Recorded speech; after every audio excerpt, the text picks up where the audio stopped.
नमस्कार, बहुत स्वागत है आपका जी मध्य प्रदेश छत्तीसगढ़ देख रहे हैं आप। मैं हूं शिवांगी द्विवेदी आपके साथ। मध्य प्रदेश में स्वास्थ्य व्यवस्था चरमरा सकती है। प्रदेश के 32,000 संविदा स्वास्थ्य कर्मचारी आज से अनिश्चितकालीन हड़ताल पर हैं और ऐसे में प्रदेश में स्वास्थ्य सेवाओं के लिए परेशान होना पड़ सकता है। बताया जा रहा है कि स्वास्थ्य कर्मचारी नियमितीकरण, निष्कासित किए गए कर्मचारियों की बहाली की मांग कर रहे हैं। संविदा स्वास्थ्य कर्मचारी संघ का कहना है कि जो कर्मचारी 10 से 15 साल से काम कर रहे हैं उनको नियमित किया जाना चाहिए। कई कर्मचारियां निष्कासित कर दिए गए। कर्मचारियों ने चेतावनी देते हुए कहा कि जब तक मांगे पूरी नहीं होंगी तब तक हड़ताल जारी रहेगी।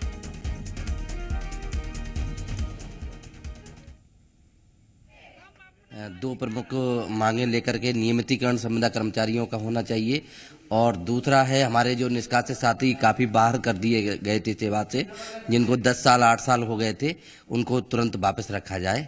दो मांगों को लेकर के हड़ताल पर निश्चित जा रहे हैं। हम लोगों का चरणबद्ध आंदोलन चल रहा था। नहीं, बिल्कुल पूरे प्रदेश की सेवाएं, स्वास्थ्य सेवाएं ठप हो जाएंगी। नहीं, बिल्कुल नहीं करेंगे। माननीय मुख्यमंत्री जी ने जिस व्यवस्था को शोषण की व्यवस्था, अन्यायपूर्ण व्यवस्था और दोहरी व्यवस्था बताया है, तो निश्चित ही ये माननीय मुख्यमंत्री जी ने जिस व्यवस्था को अन्यायपूर्ण बताया है, उस व्यवस्था को हम चाहते हैं कि माननीय मुख्यमंत्री जी ने संकल्प लिया है तो खत्म करें।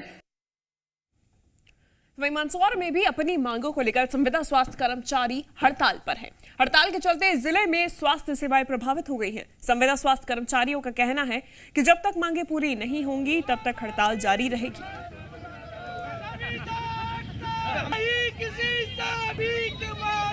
संविदा कर्मचारी अपनी मांगों को लेकर आज अपने कार्यस्थल से अनुपस्थित हैं। उसके बाद आप देख सकते हैं कि यहाँ पे कुछ कर्मचारी नहीं आए हैं। 4 से 5 कर्मचारी यहाँ पर अनुपस्थित हैं, जिसके कारण कहीं न कहीं काम बाधित होने की संभावना है। हालांकि दावा किया जा रहा है कि जो कर्मचारी हैं उनसे कार्य पूरी तरह से करने का प्रयास किया जाएगा। ओपीडी में सन्नाटा पसरा है और यहाँ पे अधिकतर जो संविदा कर्मचारी वो नहीं आए। जो नर्सिंग कॉलेज के स्टूडेंट्स हैं और जो दूसरे स्टाफ है उनके सहारे कहीं न कहीं मैनेज करने की कोशिश की जा रही है, लेकिन फिलहाल यहाँ पर कोई भी उपस्थित नहीं है। संविदा कर्मचारियों की आज अनुपस्थिति की वजह से स्वास्थ्य सेवाएं चरमरा रही है, लेकिन प्रबंधन ये दावा कर रहा है कि सेवाओं को दुरुस्त किया जाएगा और जो सेवाएं हैं मरीजों को परेशान नहीं होना पड़ेगा। लेकिन फिलहाल जो स्थिति दिखाई दे रही है, इससे कहीं न कहीं ये साफ जाहिर हो रहा है कि मरीजों को अगले कुछ दिनों जब तक संविदा कर्मचारी अनुपस्थित रहते हैं परेशानियों का सामना करना पड़ेगा। मनीष पुरोहित, जी मीडिया, मंदसौर। चलिए ज्यादा जानकारी लेंगे जी मीडिया संवाददाता। आज से हम लोग संविदा स्वास्थ्य कर्मचारी NRHM के जो संविदा स्वास्थ्य कर्मचारी हैं, पूरे प्रदेश के 32,000 स्वास्थ्य कर्मचारी हैं जो कि सिर्फ एक ही मांग चाह रहे हैं माननीय मुख्यमंत्री जी से।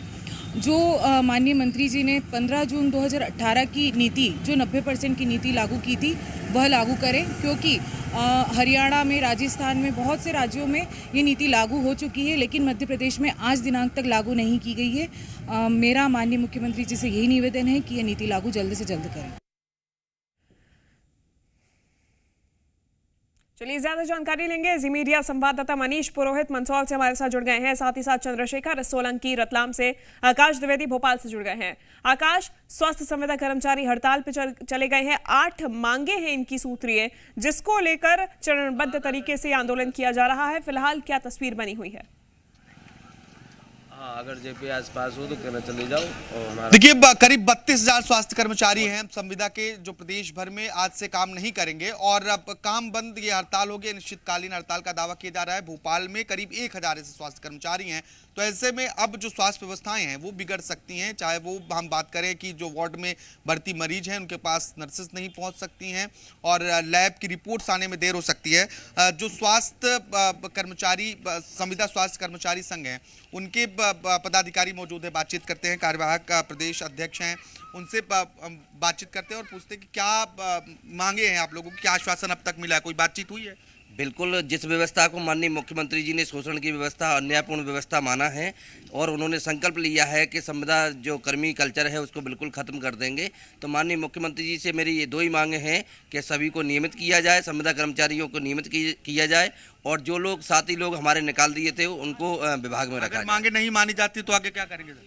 मांगे नहीं मानी जाती हैं तो स्वास्थ्य अधिकारी कर्मचारी महासंघ के तहत 15 संगठन शामिल हैं जो विभिन्न कैडर के ड्रेसर फार्मर। अनिश्चितकालीन हड़ताल रहेगी? ये बिल्कुल अनिश्चितकालीन। आज से हमारे संविदा कर्मचारी जाएंगे। सेवाएं प्रभावित होंगी तो उसके लिए कौन जिम्मेदार होगा? उसका विभाग जिम्मेदार होगा। विभाग के द्वारा हमारी कार्रवाई नहीं की जा रही है और विभाग के अधिकारियों को द्वारा हमारी सुनी नहीं जा रही मांगों को। मरीजों को अगर परेशानी होती है तो इसके लिए कौन जिम्मेदार है? अब ये सरकार और संविदा स्वास्थ्य कर्मी, इन दोनों के बीच की लड़ाई है और इसमें अगर मरीज परेशान होते हैं तो फिर क्या व्यवस्थाएं होंगी? मेरा मानना ये है कि जब हम कोरोना काल में भी जब अपने जितनी भी अपने समाज से जो भी व्यवस्थाएं थी उनको चुरुस्त रखने में हमने महत्वपूर्ण योगदान दिया। हमारे कई संविदा स्वास्थ्य कर्मचारी की डेथ भी हुई। जब हम विपरीत परिस्थितियों में भी सेवाएं दे सकते हैं तो सरकार को भी हमारी बात सुन लेना चाहिए। हम लोग भी नहीं चाहते कि आंदोलन करना पड़े। स्वास्थ्य कर्मचारी होने के बावजूद हम नहीं चाहते कि किसी व्यक्ति को परेशानी हो, स्वास्थ्य सेवाओं का लाभ न मिले, लेकिन मजबूरी हो रही। बार बार जब निवेदन करने के बाद, आवेदन देने के बाद 5 जून 2018 की नीति आज दिनांक तक लागू नहीं की गई जो मध्य प्रदेश शासन नहीं दी थी। आखिर कैसा क्या परेशानी है कि कह रहे हैं कि इनकी भी इच्छा नहीं कि आंदोलन करें, लेकिन मांगे नहीं मानी जा रही क्योंकि बड़ी संख्या में करीब 3000 के आसपास ऐसे संविदा कर्मचारी थे जिन्हें सेवा से बर्खास्त कर दिया गया। उनकी बहाली का भी मांग है। इसके साथ ही जो 32,000 संविदा स्वास्थ्य कर्मी हैं उन्हें नियमित किया जाए, ये 2 मांगे हैं। इन्हीं 2 मांगों को लेकर आज से अनिश्चितकालीन हड़ताल शुरू हो रही है। तो निश्चित तौर पर 2 मरीज अस्पतालों में भर्ती हैं या फिर जो अपने इलाज कराने आ रहे हैं, आकाश कहीं ना कहीं दिक्कतों का सामना करना पड़ ही रहा है। चलेंगे रतलाम की तस्वीर देखेंगे। चंद्रशेखर, क्या परिस्थिति बनी हुई है यहाँ पे? जी बिल्कुल, व्यवस्थाएं तो बिगड़ती हुई थोड़ी देर बाद नजर आएगी। जैसे जैसे अस्पताल में मरीज पहुंचेंगे और उसके बाद जब यहाँ उनको व्यवस्था नहीं मिलेगी तो उनकी परेशानियां भी बढ़ेगी।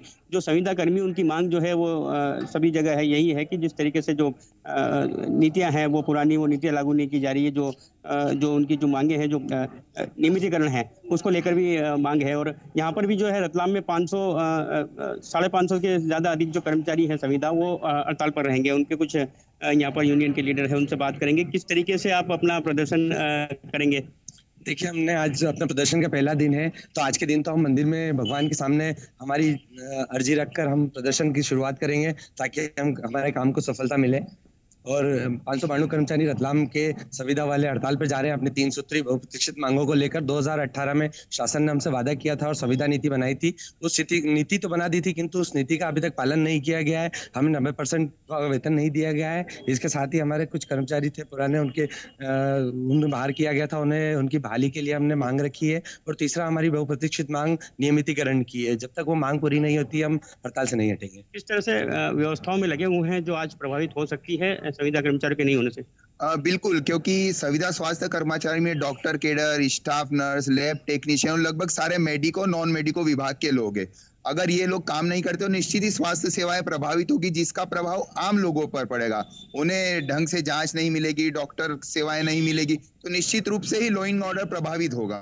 मरीज से जुड़ी कोई ऐसी स्वास्थ्य सेवाएं हैं जिनको लेकर के आपने कुछ ऐसा सोचा हो कि उनको प्रभावित न हो? देखो, हम हमारे स्तर पर बेस्ट कर रहे हैं। यदि कुछ रहता है तो हम आउटसाइड उन्हें देख सकते हैं, मगर अस्पताल के अंदर कोई भी संविदा स्वास्थ्य कर्मचारी कार्य नहीं करेगा। तो इस तरीके से कोशिश भी की जाएगी कि कहीं ना कहीं कोई व्यवस्था ज्यादा यदि बिगड़ती है तो ये लोग इसमें सहयोग दे सकते हैं। लेकिन जो जमीनी स्तर पर बिल्कुल चंद्रशेखर, यानी कि तकलीफ लोगों की बढ़ती हुई नजर आ सकती है। हालांकि जैसा कि बात करने पे पता चल रहा है कि खुद भी नहीं चाहते हैं ये संविदा कर्मी, स्वास्थ्य कर्मी, कि लोगों को परेशानी हो, लेकिन उनकी मांगे भी उतनी ही जरूरी उनके लिए हैं। तस्वीर देखते हैं। मनीष तस्वीर दिखा रहे हैं मंदसौर की। मनीष, यहाँ पे क्या अस्पतालों में किसी तरीके की वैकल्पिक व्यवस्था या फिर यहाँ पे भी परिस्थिति बिल्कुल ही सामान्य और इस जैसी ही? जी बिल्कुल, अस्पताल प्रबंधन दावा कर रहा है कि स्वास्थ्य सेवाओं को प्रभावित नहीं होने दिया जाएगा और वैकल्पिक व्यवस्थाएं की गई। नर्सिंग कॉलेज के विद्यार्थियों को लगाया गया है, लेकिन जो स्किल्ड कर्मचारी हैं वो स्किल्ड कर्मचारी हड़ताल पर है, तो निश्चित तौर पर मरीजों को परेशानी का सामना यहाँ करना पड़ रहा है। और हमारे साथ यहाँ हड़ताली कर्मचारी, हम इनसे बात करते हैं कि जी क्या आप लोगों की मांगे और क्यों हड़ताल पे आप लोग हैं? कैबिनेट में एक नीति लागू हुई थी 5 जून 2018 की। वह नीति लागू करने के लिए हमारी मांग है, तो कि आज दिनांक तक अभी तक लागू नहीं हुई है। 4 साल हो गए। इन 4 सालों में कोरोना जैसी बीमारी में हमारे कितने कोरोना योद्धा मरे हैं, सब चीजें हुई है।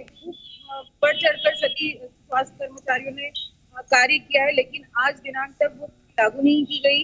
कोविड काल में भी हम लोगों ने 4 दिन की हड़ताल की थी और आश्वासन पे ये हड़ताल हमने उठाई थी।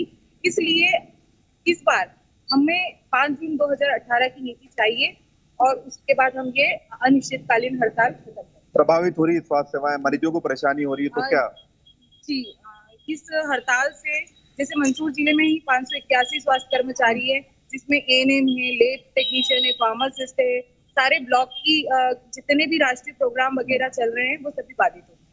अब क्या आगे, क्या रणनीति आज क्या करेंगे और आगे क्या किस तरह से प्रदर्शन करते रहेंगे? आज हम लोगों का थोड़ा सा ज्ञापन वगैरह देने का भी है और जैसे किसी चीज की शुरुआत नए से भगवान जी को करते हैं। आज हम भगवान जी को अपनी मांग को लेकर सभी लोग हम लोग प्रार्थना करेंगे और ये जो अनिश्चितकालीन हड़ताल है और हमारी जो मांग है वो आप किस तरह से सेवाएं प्रभावित हो रही है? क्या आपको लगता नहीं कि मरीजों को परेशानी हो रही है इस वजह से? आगाह करा दिया गया था सरकार को, बार बार हमने हमारे ज्ञापन दिए, निवेदन किया, लेकिन अभी तक मांग को माना नहीं गया है। तो हमारा मांग है कि 5 जून 2018 नीति लागू की जाए। तो कर्मचारियों का साफ तौर पर कहना है कि जो मरीजों को परेशानी जरूर हो रही है, लेकिन वे भी नहीं चाहते कि मरीजों को परेशानी हो, लेकिन उनकी खुद की परेशानी है कि जो सरकार ने जो वादा किया था कि नियमित कर्मचारियों के समकक्ष यानी 90% उन्हें वेतन दिया जाएगा और नियमितीकरण की वे मांग कर रहे हैं। साथ ही यह भी मांग कर रहे हैं कि जो निष्कासित किए गए कर्मचारी है उनको भी वापस काम पे लिया जाए। इन बातों को लेकर इनकी हड़ताल लगातार जारी है और ये तरह तरह के प्रदर्शन यहाँ पर कर रहे हैं। जी बिल्कुल मनीष, और लगातार हम जैसे कि तस्वीरें देख रहे हैं, आज से ये अनिश्चितकालीन हड़ताल जो है अपना स्वरूप ले रही है और जगह जगह पे संविदा स्वास्थ्य कर्मी हड़ताल पे उतर आए हैं और ये अनिश्चितकालीन हड़ताल है 8 सूत्रीय मांगों को लेकर। हमारे साथ जी मीडिया संवाददाता अजय दुबे जुड़ गए हैं, जबलपुर की तस्वीरें दिखाएंगे। अजय, क्या परिस्थिति यहाँ पे? बिल्कुल बता दें कि आज संविदा स्वास्थ्य कर्मचारी जो है हड़ताल पर जाएंगे तो स्वास्थ्य व्यवस्था चरमरा सकती है, खासतौर पर वो ग्रामीण इलाकों में जहां संविदा स्वास्थ्य कर्मचारियों की ज्यादा भर्तियां हैं वहां पर चरमराएंगी। अर्बन इलाकों में भी व्यवस्थाएं गड़बड़ हो सकती हैं, चूंकि कल शुक्रवार का दिन है, टीकाकरण भी होता है। वो संविदा डॉक्टर स्टाफ आज से काम बंद हड़ताल कर दिए। उनका साफ तौर पर मांग है कि जो राष्ट्रीय स्वास्थ्य मिशन के तहत जो संविदा स्वास्थ्य कर्मचारी हैं उनको अन्य राज्यों की तरह नियमित किया जाए। दूसरी मांग है जो आउटसोर्स प्रथा चालू किया गया है सरकार के द्वारा, ठेके के तहत जो कर्मचारियों की भर्ती की जाती है उनको राष्ट्रीय स्वास्थ्य मिशन के तहत लाया जाए और जो राष्ट्रीय स्वास्थ्य मिशन में संविदा स्वास्थ्य कर्मचारी हैं उनको नियमित किया जाए। लंबे समय से ये मांगे चल रही थी, आपको बता दें, और अब जाकर जो संविदा स्वास्थ्य कर्मचारी हैं वो काम बंद हड़ताल शुरू कर दिया। तो निश्चित तौर पर जो अस्पतालों की व्यवस्था गड़बड़ाएगी। आपके आसपास क्या संविदा स्वास्थ्य कर्मचारी मौजूद हैं, आप उनसे बात कर सकेंगे? तो स्वास्थ्य व्यवस्था साफ तौर पर चरमराएगी और लोगों को अब दिक्कतें भी होने वाली है। अजय, आप सुन पा रहे हैं मुझे? जी ठीक है, तो यानी कि लोगों को लगातार परेशानी हो रही है और मध्य प्रदेश में स्वास्थ्य व्यवस्था लगातार बिगड़ती हुई नजर आ रही है। तो देखिए, दर्शकों को पूरी जो बात है वो समझाने की कोशिश करेंगे। 2018 में लागू की गई थी नीति जिसके तहत कर्मचारियों को 90% वेतन देने की बात कही गई थी और इसी के तहत कई ऐसी भी अन्य सूत्रीय मांगे हैं जो कि पूरी नहीं की गई और इसी के चलते अब ये स्वास्थ्य संविदा कर्मी आंदोलन कर रहे हैं। धन्यवाद आप सभी का तमाम तस्वीरें हम तक पहुंचाने के लिए। तो वहीं मध्य प्रदेश में संविदा स्वास्थ्य कर्मियों की हड़ताल को लेकर अब सियासत भी शुरू हो गई है। संविदा स्वास्थ्य कर्मियों की हड़ताल को कांग्रेस ने समर्थन देते हुए इस परिस्थिति के लिए सरकार को जिम्मेदार ठहराया है। कांग्रेस का आरोप है कि सरकार ने कोरोना में संविदा स्वास्थ्य कर्मियों से काम कराया और बाद में बाहर का रास्ता दिखा दिया। वहीं बीजेपी पलटवार करते हुए कांग्रेस को होपलेस पार्टी बता रही है और कहा है कि सिर्फ आग में घी डालने का काम कर रही है। बीजेपी ने दावा किया है कि स्वास्थ्य व्यवस्थाओं में लगे लोग कभी अपनी मांगों को लेकर स्वास्थ्य योजनाओं को चरमराने नहीं देंगे। जब से हम देख रहे हैं स्वास्थ्य कर्मचारियों से इन्होंने पूरा कोरोना काल में इनसे काम लिया और संविदा कर्मचारी हड़ताल पर जाएं तो क्यों न जाएं। इन्होंने जिन लोगों से कोरोना काल में काम लिया उनको भी बाहर का रास्ता दिखा दिया। रहा सवाल इस बात का कि सरकार का कोई भी एंगल देख लीजिए, आप किसी भी पहलू पर देख लीजिए, सरकार हर एंगल पर विफल साबित हो रही है और इसका खमियाजा उनको 2023 में भुगतना पड़ेगा। सरकार कांग्रेस की बनेगी और कमलनाथ जी मुख्यमंत्री पद की शपथ लेंगे, सब कुछ ठीक कर लेंगे। संविदा कर्मी, आउटसोर्सिंग, जो लोग काम कर रहे हैं उनके लिए पुरानी पेंशन का विषय हो ये सारे विषय मानकर चलिए लोगों के भविष्य की सुरक्षा से जुड़ा हुआ विषय है और इन सब बातों को लेकर भारतीय जनता पार्टी और हमारी सरकार हमेशा संवेदनशील रही है।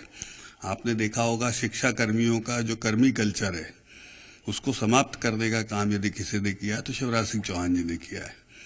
अभी भी 30,000 शिक्षकों की नियुक्ति निकली है। तो शिक्षा और स्वास्थ्य बड़े क्षेत्र हैं। मुझे पूरा विश्वास है और बिल्कुल अक्षुण्ण विश्वास है मध्य प्रदेश में हर